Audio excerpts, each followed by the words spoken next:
அரியலூர் மாவட்டத்தில் 2025ஆம் ஆண்டுக்கான முதல் ஜல்லிக்கட்டு போட்டி சிங்கராயபுரம் கிராமத்தில் தொடங்கியது. அரியலூர் ஜெயங்கொண்டம் அருகே உள்ள சிங்கராயபுரம் கிராமத்தில் புனித அந்தோணியர் பொங்கலை முன்னிட்டு அன்னை ஜல்லிக்கட்டு பேரவை சார்பில் மாவட்டத்தின் முதல் ஜல்லிக்கட்டு போட்டி தொடங்கியது.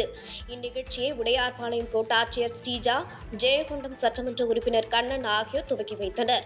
இதில் கலந்து கொண்ட 700 மாடுகளும் 400 மாடுபிடி வீரர்களும் மருத்துவ பரிசோதனைக்கு பிறகே போட்டியில் பங்கேற்க அனுமதிக்கப்பட்டனர்.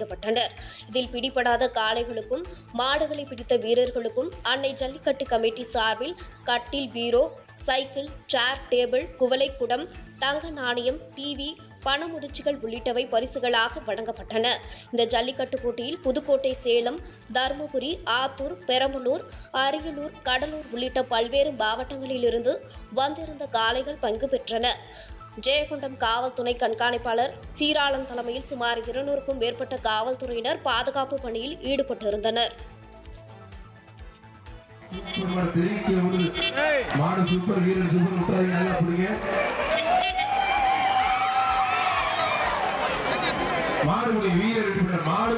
நல்ல முயற்சி. தஞ்சாவூர் மாவட்டம்